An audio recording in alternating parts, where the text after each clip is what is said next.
Hello everyone, welcome back to our channel that is QPOL. My name is Anjali Mishra. Students, this video is going to be all about solving questions which are there in the chapter 3 of your science book, which is about metals and non-metals. And this video is more specifically about solving questions which are there in the exercise part. So, let's just start this video by solving question 1 of exercise. So, students, question 1 says that which of the following pair will give a displacement reaction? And for options, we have A, that is sodium chloride reacting with copper metal. Then we have B, which is magnesium chloride reacting with aluminium metal. C, where we have iron sulfate reacting with silver metal. And lastly, we have got silver nitrate solution, that is AgNO3, and this is going to react with copper metal. So students, अगर हम ये सारे options को carefully observe करें, so we can say that out of these 4 options, option D, that is where we had solution of silver nitrate reacting with copper, will show a displacement reaction. Reason being, copper is more reactive than that of silver. Therefore, copper can easily displace silver nitrate from its salt solution. So, our product here would be copper nitrate, that is CuNO3 2 plus 2 elements of silver. So this shows that how copper, which was more reactive than that of silver, has displaced silver from its salt solution and has formed something new. Moving on to the next question, that is question number 2. Students, question number 2 says that which of the following method is suitable for preventing an iron frying pan from rusting? Number 1 is by applying grease. Number 2 is by applying paint. Number 3 is by applying a coating of zinc.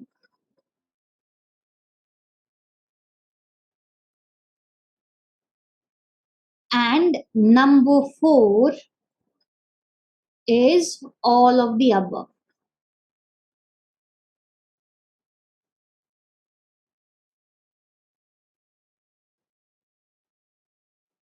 So students will answer this question by saying that since we have to prevent a frying iron pan from rusting, we can never apply a grease or a paint over it. So this is how option B, A and D are cancelled out, and therefore option C is correct. So we'll say that though applying grease and applying paint prevents iron from rusting, but we can't apply these methods on a frying pan because we will be using it in order to cook certain material. Hence, we'll apply a coat of zinc, which is the most appropriate method in order to prevent an iron pan from rusting. So this was question number 2. Now we will be covering question 3. So students, question 3 says that an element react with oxygen to give a compound at a high melting point. This compound is soluble in water. So the element can be likely to be, and we have got four options, that is A, B, C, and D. A is calcium, B is carbon, C is silicon, and D is iron. So we'll answer this question by saying that option A, which is calcium, is the correct option. Reason being that calcium reacts with oxygen. For example, Ca plus O2 will form calcium oxide, which is obviously soluble in water, to give calcium hydroxide. So when this CaO will combine with H2O, or you can write it as 2H2O, so the product would be CaOH2, and there will be liberation of hydrogen gas as well. So then we can balance out this reaction. But as for the current situation of following things which are given in the question, we can say that calcium is one such element which reacts with oxygen in order to form calcium oxide. This calcium oxide, since it is soluble in water, it gives calcium hydroxide, and at the same time it liberates some amount of hydrogen gas as well. But if we talk about other examples such as carbon, silicon, or iron, we will say that carbon will react with oxygen to form carbon dioxide. Therefore, option B is wrong. Silicon reacts with oxygen to form silicon dioxide. So again, silicon dioxide is something which is insoluble in water. Lastly, iron reacts with oxygen to form iron dioxide, and it is also insoluble in water. Therefore, out of these four options, calcium is the correct answer. Moving on to the next question, that is question number 4. Students, the question says that food cans are coated with tin and not with zinc. What is the reason behind it? So we'll answer this question by saying that food cans are coated with tin and not with zinc because zinc is more reactive, that is an electropositive than tin. So you can write here as zinc is more reactive, and that is the reason why these food cans are basically coated with tin, not with zinc. Moving on to the question number 5. Students, question number 5 says that you're given a hammer, a battery, a bulb, a wire, and a switch. How could you use them to distinguish between samples of metals and non-metals? So, in the list, we have got an hammer, we have got a battery, a bulb, wires, and lastly, we have got a switch. So we can say, or we can answer this question by saying that metals are malleable and they can easily be drawn into sheets by hitting it with hammer. On the other hand, if we beat a non-metal, it will break down. And they can't be drawn into sheets because they are non-malleable. These are those things that we have already covered in the physical properties of metals and non-metals. So, we'll say metals are good conductors of electricity. Hence, the bulb here can be connected to the metal via a battery, a wire. So, similarly, non-metals are bad conductors of electricity. Therefore, they'll fail to light up the bulb on connecting it with wire and the battery. So this is how we have seen that with the help of a hammer, a battery and a switch, and also a wire, we can distinguish that which sample is the metallic one and which one is the non-metallic one. Lastly, we can answer this question by adding one more statement, and that is these experiments can be helpful to demonstrate the malleability and the electric conductivity of the metal and the non-metal. Now let's cover the next question of this segment, which is question 6.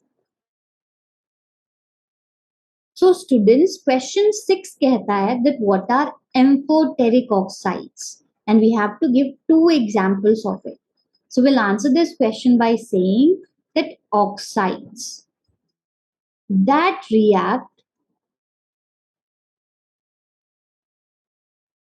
with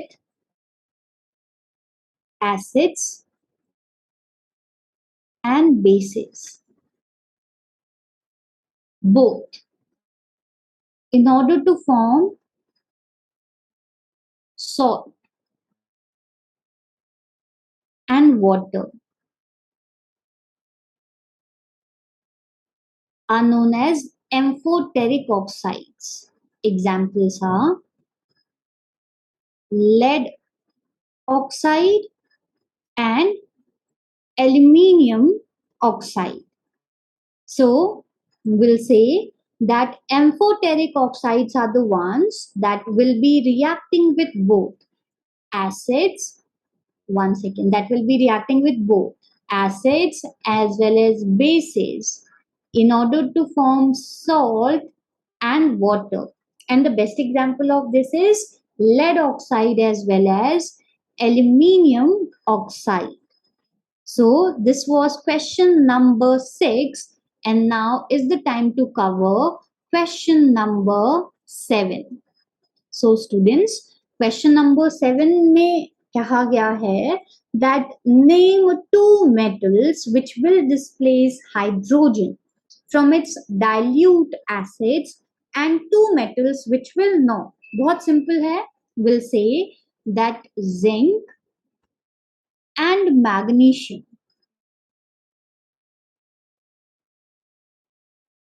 Magnesium are two metals which will displace hydrogen from dilute acids.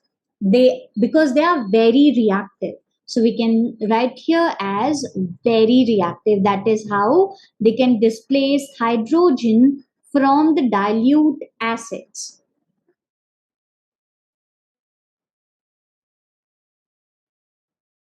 Then it's like gold and silver. Gold and silver are metals which will not displace hydrogen from its dilute acid. So we can say that both gold as well as silver are less reactive. So examples of two metals which are highly reactive would be zinc and magnesium, and then the ones which are least reactive would be gold and silver. Moving on to the next question, that is question number 8. The question says, in the electrolytic refining of a metal M, what would you take as an anode, as a cathode, and as an electrolyte? So we'll answer this question by saying that in electrolytic refining,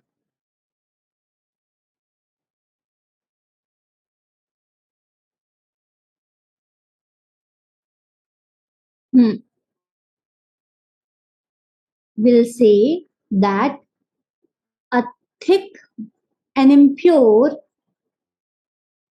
and thick block of metal M, impure and thick block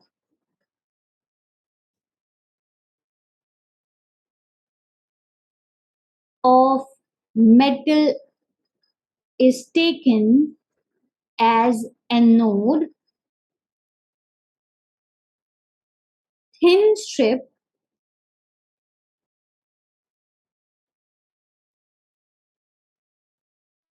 of pure metal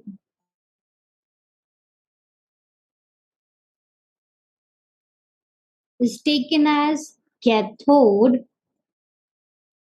And lastly, if we talk about electrolyte, a salt solution, a suitable salt solution is taken as electrolyte.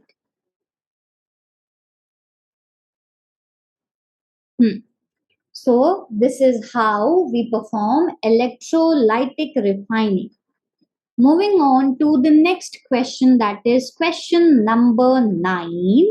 Students, the question says that Pratyush took sulfur powder on spatula and he heated it. He collected the gas which is evolved by inverting a test tube over it as shown in the figure. And on the basis of these statements, we have to answer like some questions. So the first part of the question is, what will be the action of gas on? So we'll say that when sulfur powder is burnt in the air, that is sulfur combining with oxygen, sulfur dioxide is formed.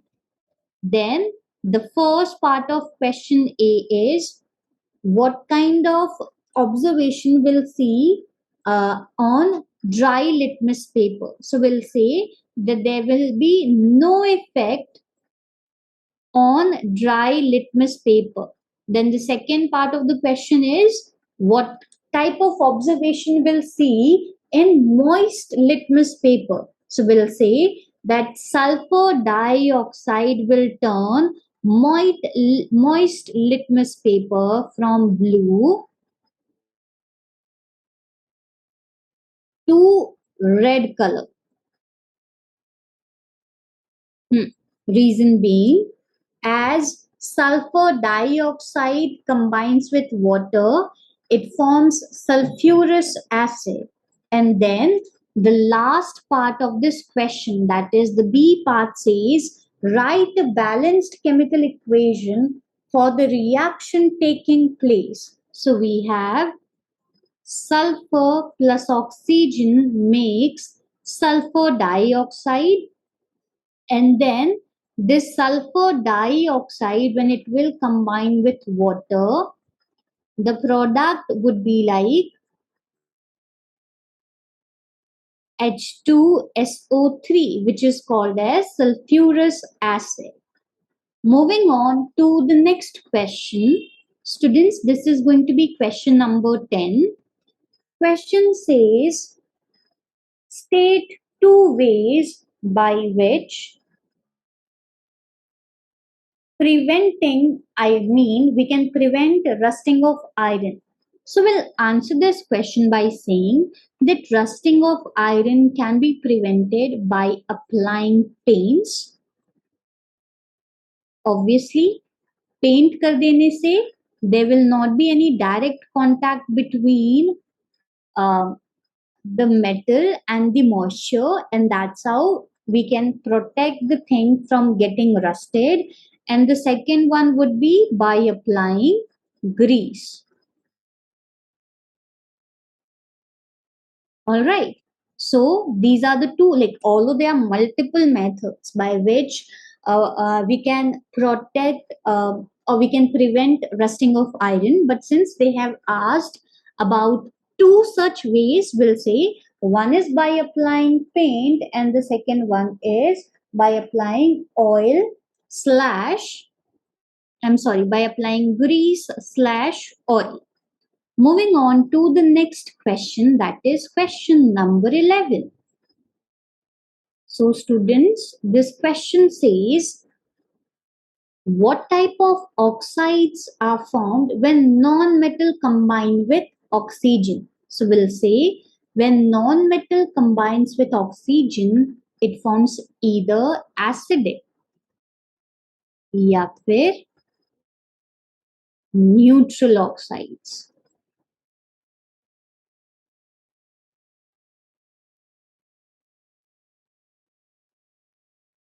Example is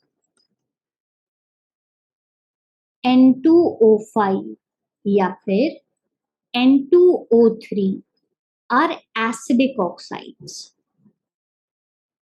while carbon monoxide is a neutral oxide.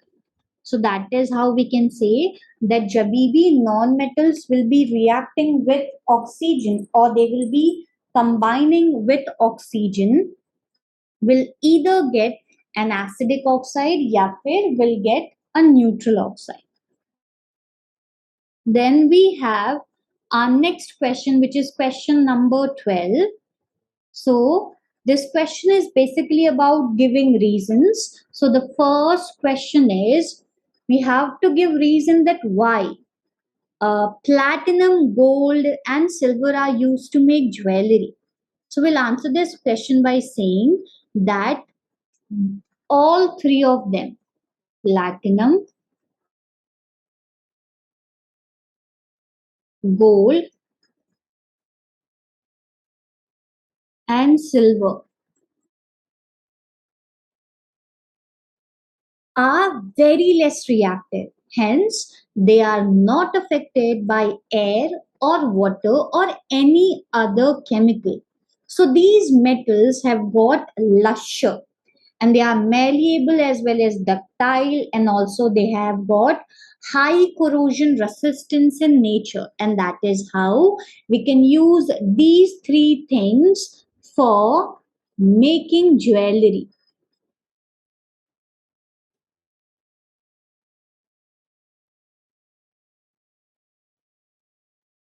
Moving on to the next question, which is the second question. Students, the question says, why sodium, potassium, and lithium? That is, sodium, potassium, and lithium are stored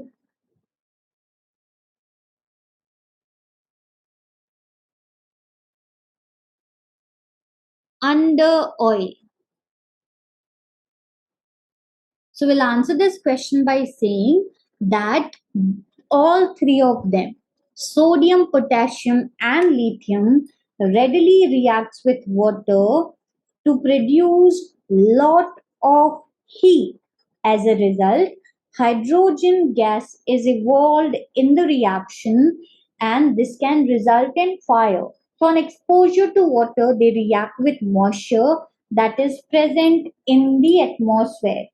In order to prevent contact with water, these metals are basically stored under oil. So basically we will say कि moisture से बचाने के लिए, because बहुत readily ये तीनों metals react करते हैं with water and then they can also catch fire, हम इन तीनों metals को store करके रखते हैं under water. Then we have our next statement, which is aluminium is highly reactive metal, yet it is used to make utensils for cooking. Reason behind that is aluminium, when it reacts with the oxygen. So when react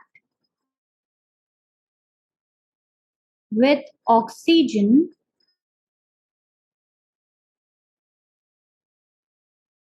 it forms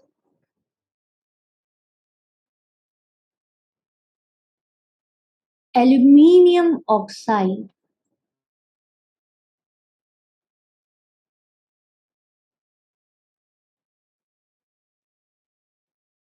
Such coating prevents other compounds from reacting to aluminium. So we can say that aluminium is being used to produce utensils for cooking.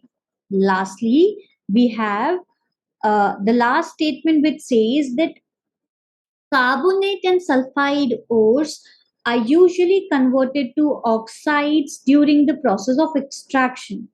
So we'll say that it's because reduction of metal oxide is easy, Additionally, because it is easier to obtain metals directly from their oxides than from their carbonates or sulfides. So the carbonate and sulfide ore are first transformed to oxides or to obtain the metal. So this is how we have completed the 12th question as well. And now is the time to cover question 13. So students, question 13 says that you must have seen tarnished copper vessels being cleaned with lemon or tamarind juice. Explain why these sour substances are effective in cleaning the vessel. So we'll answer this question by saying that tarnished copper vessel being cleaned with lemon and tamarind because these sour substances, like both tamarind juices as well as lemon, these are sour substances now, so they will contain acids. So what will happen is this acid, which dissolves the coating of copper oxide or basic copper carbonate present on the surface of tarnished copper vessel. This makes them shining red brown again. Hence, they are very effective in cleaning the tarnished copper vessel. Simple शब्दों में इन सार substances में acid होता है. तो ये क्या करते हैं, जो कोटिंग होती है कॉपर ऑक्साइड की या कॉपर कार्बोनेट की उस कॉपर वेसल के सरफेस में, उसको इजीली डिसॉल्व कर देते हैं यानी हटा देते हैं. एंड देन अगेन उस कॉपर वेसल को शाइनी रेड ब्राउन कलर दे देते हैं. And that is how whenever we have to clean copper vessel, we prefer using sour substances such as lemon or tamarind juices. Now it's the time to cover question number 14. So students, question number 14 is all about differentiate between metal and non-metal on the basis of their chemical properties. So here we have metal, here we have non-metal. First property of metal is when metals are heated with oxygen, they form ionic oxides which are basic in nature. So we'll say that oxides are basic in nature. Whereas in case of non-metals, the oxides which are formed are either acidic in nature या फिर they'll be neutral in nature.